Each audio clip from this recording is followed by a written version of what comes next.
Assalamu alaikum, peace be on you, okay? We all know about the Palestine situation, but there's another situation which people do not talk about. It's the Sudan situation. I've got a brother here with me. What's your name, brother? Muhammad. Muhammad, okay. So, brother, please explain what the situation is happening in Sudan and what can we do as a people to help this cause? Yeah, I mean, first and foremost, we stand with Palestine because it's a desperate situation there where there is no respite in Gaza. Luckily, there is some areas of Sudan, like my family personally, where there is a little bit of respite. Their life has changed forever. Basically, in Sudan, a militia has taken over and is warring with the army. It's taken over the capital city where the majority of people live. So everyone in that capital city has had to flee. Pretty much every single member of my extended family has had to flee. But luckily, they're going to the countryside in the north where there is a bit of respite. They do have community members there that they can stay with. They do have, houses of relatives. So, in that sense, it's not as desperate as Gaza where there is literally nowhere to turn. However, these people's lives have changed forever. So, I think to my grandma, but every single other person that comes underneath her and after her, they've had to leave their home. They're in areas that they don't know. Everyone is out of work. They don't know financially how they survive. So it's incredibly desperate. There's rogue actors involved. And that's, I think, something that we can work to highlight. So the United Arab Emirates, although denying it, very clearly have a part to play in supporting the militia. Why they're doing it, there's loads of theories, but I don't care about the theories. Ultimately, they are bad faith actors who are harming our people in Sudan. So there's amazing... It's human life, isn't it? It's human life, man. It's human life at the end of the day. And how long has this been going on? Just over a year now. Just over a year now since this war broke out. So since 2019, when the revolution happened, is when things, as you can imagine, security started getting a bit funny, and when 2019 is when kind of the revolution happened. But since the last year is when the war broke out and it got really serious. Many people have died, tens of thousands, and like I say, millions and millions of people. It's the biggest humanitarian crisis in the world. That's because millions of people have been displaced. Millions of people have had to move to the countryside, to places that they don't know. And the most desperate situation now about Darfur in the west. They are being murdered. A lot of people, on an ethnic basis, on a racist basis. Yeah. And my family are not a part of that, but they are in immediate danger. I've heard that there's something that rhymes with great. Got a lot of that is happening, and a lot of the genocide. RSF, they pride themselves on raping women. You know what I mean? It's really horrific. There is no two-sided, and that's why a lot of these demonstrators will say we're not supporting the army or the militia. That's right. That's true. The army allowed the Darfur genocide to happen in 2003.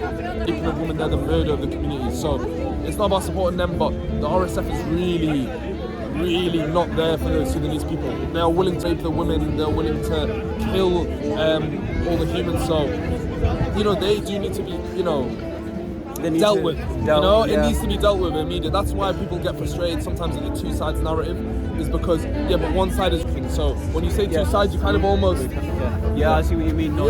Exactly. So why do you think the Western media is not covering this from your perspective? Is it do they have is it no good reason? I think it's a simple answer. There's no good reason. So I don't even care to give you, multiple reasons, but there's no good reason for it. The point is that they're not doing it, which is why people here have to demonstrate. They don't want to cover the Palestine. Why are they covering Palestine? Because people have forced it upon them. People from within, from outside, will force it. So we want to do the same thing with Sudan. We know deep in our hearts what is right.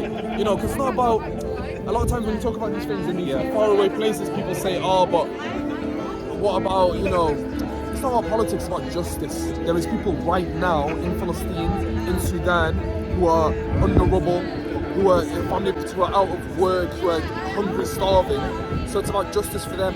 Nothing else matters. Do you know what I mean? It's not about equivocating, but what about this, what about that, what about... It's solving a problem. It's solving a problem. These people who need justice. So imagine if you were that person who was in those conditions, under rubble, family dead, whatever the case may be. Do you think you'd be stood there going, but I've heard this, I've heard about this, what about this? Are they all good people there? What are their beliefs? No. Justice. We need to stop this. We need to stop this. Justice for the Sudanese people, justice for the Palestinian people, man. Justice for people everywhere. Now. It says, just lastly, it just says 19 million is it children uneducated? This is one of the stats what's the there. the The situation with that, brother, all schools are obviously closed because everyone's had to flee the capital city. So my uncle runs schools, he's fled to Egypt. There's 22 million children in Sudan. It's estimated 19 and a bit million are out of education. Just imagine that. Imagine pretty much every single child in this country that we live in out of education. Yeah. Imagine how the streets would look. It'd be dystopian, right? Yeah, It'd be tell me about it. dystopian seeing just millions of kids walking about the streets, no schooling for a year now. Yeah. It's crazy. Like, these are just facts that people don't even know, people don't appreciate, don't recognize. Like, it's fatal, man. The situation in Sudan is just, it's fatal. For the average layman out there, okay? Yes. What can we do as a person? Because obviously there's not huge amounts a normal layman person can do. We can maybe spread awareness, or like support your cause, or like anything that you'd like to talk about. Can you just advise the people out there? Definitely, brother. I mean, thanks for asking first and foremost. I mean, that's what Sudanese people are asking, is just keep eyes on Sudan. Just don't forget that it's happening, Like, we understand it's hard to mobilize. This is grassroots stuff. We're coming up against states, do you know what I mean?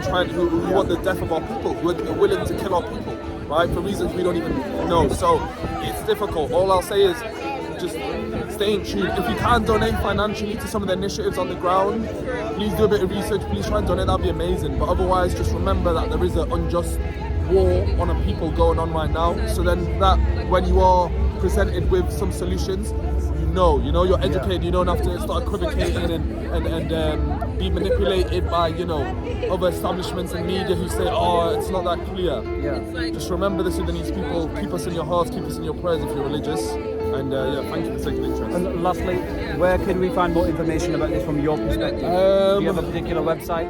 Yeah, is this Manchester based or just anywhere? Really? This is anywhere. Anywhere. I would say. Let me ask Dua. Where would you say for people, if they want to stay informed about what's going on in Sudan, what page online from anywhere in the world? There's so many. There's all one Manchester for Sudan. There's London for Sudan. Yeah, so if you're in the UK, on Instagram there's Manchester for Sudan, London for Sudan, Kandaka News. I would say even just like Al Jazeera News. If you type in Sudan, they will have good news on Sudan. But just in your local area, if you type in Sudan and just look for local mobility, show support to those people. There's grassroots in Darfur. I think there's a Darfur Women's Network. They're doing amazing work on healthcare. So I think that I would say as a priority, if people want to donate, want to support Darfur, is in Darfur. D-A-R-F-U-R. Darfur. Yeah, there's a real concerted effort to attack the Darfurian people right now. So I would say focus your efforts there. The Darfur Women's Network, I believe it's called. I'll get official name for you now. But no. Thank you, brother, for your time. Thank you so much, man. Alhamdulillah, Thank you for inshallah, coming and showing hope something resolved, inshallah. Inshallah, thank you guys.